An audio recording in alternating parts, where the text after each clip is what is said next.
नमस्कार Odia beauty and health tips YouTube channel रे आपन को अनेक अनेक स्वागत। फ्रेंड्स, जदि आपण ठंडा काश एवं कफ भली समस्या पई चिंतित तेबे केवल 3 दिन यार सेवन करी देखंतु। जदि कफ आपणकर छाती एवं गलारे जमी जाइछि तेबे ताहा संपूर्ण भावे बाहरी जिवो। ठंडा एलर्जी एवं बदलुथिबा ऋतु कारणरू छाती रे कफ जमी जाए। जदि आपणक छाती रे कफ जमी रहिछि तेबे आपण बारंबार रोग रे पड़ी थांती।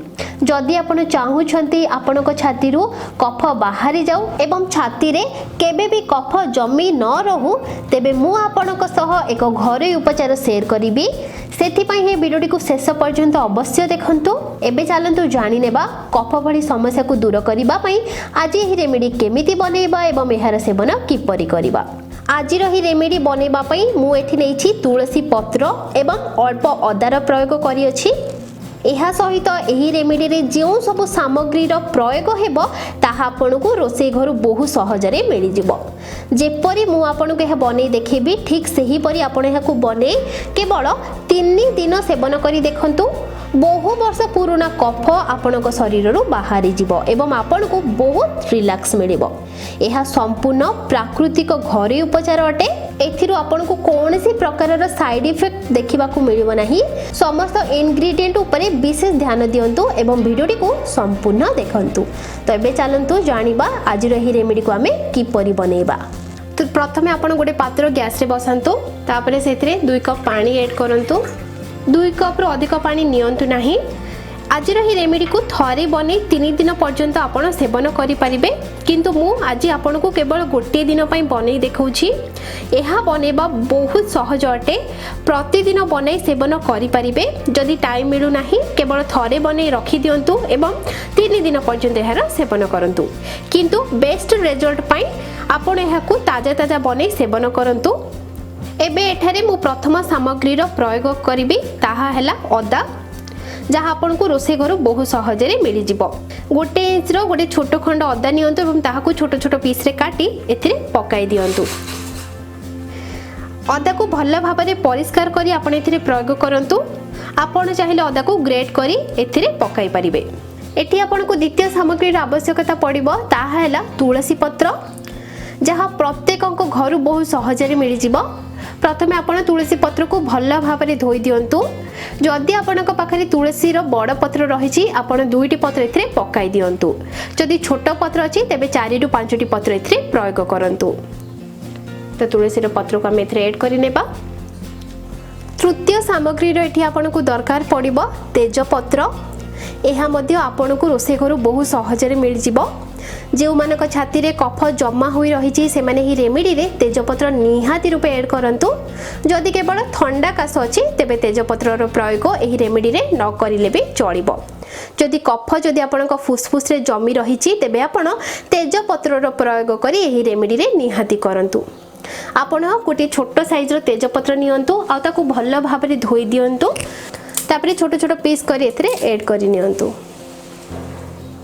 एहा को फ्रेंड्स आपण लो फ्लेम रे ही बॉईल करिवे। एबे हम एथिरे चतुर्थ सामग्री टी ऐड करिबा, ताहा हैला लवंग। केवल गोटे लवंग आपण एथिरे प्रयोग करंतु। हेले मने रखंतु लवंगर फूल रहिबा आवश्यक। बिना फूल थिबा लवंग आपण एथिरे प्रयोग करंतु नाही।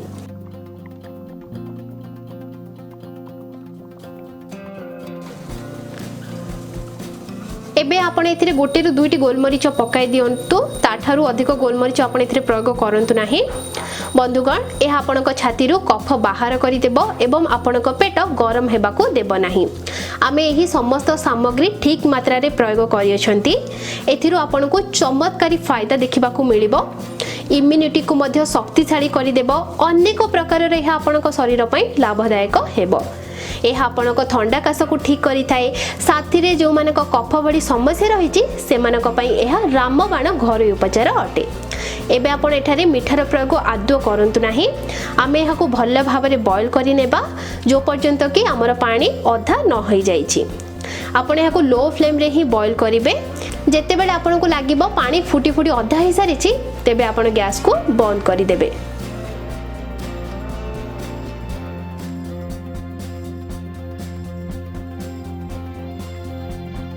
तो फ्रेंड्स पानी आमर भल भाव फुटी जाइए। एबे आमे गैस को बंद कर देबा। तापर यह को छाणी नियंतु।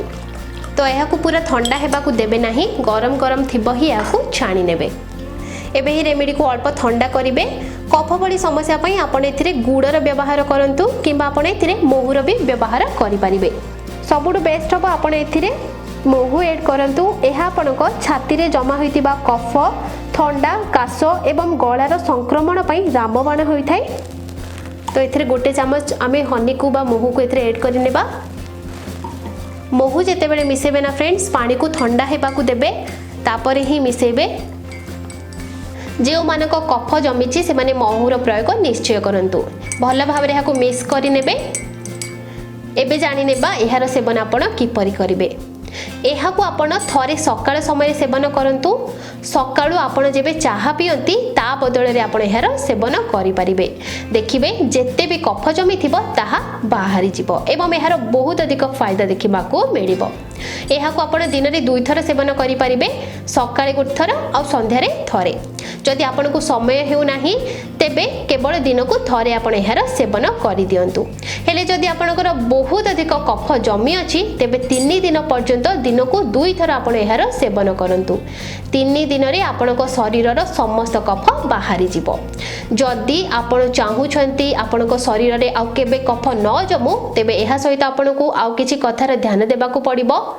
जो माने को कफ भली समस्या बारंबार होउथाय से माने ठंडा जिनिस को एवॉइड करंतु।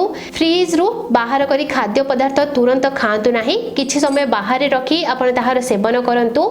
एहा छडा जदि आपण को लागे आपण को शरीर रे कफ जमा रहिछि तेबे आपण आज रही रेमेडी को बनै 2-3 दिन सेवन करंतु। देखिबे आपण को छाती रे जमा काश एवं कफ बाहरी जिवो आ आपण को बहुत रिलैक्स मिलिबो।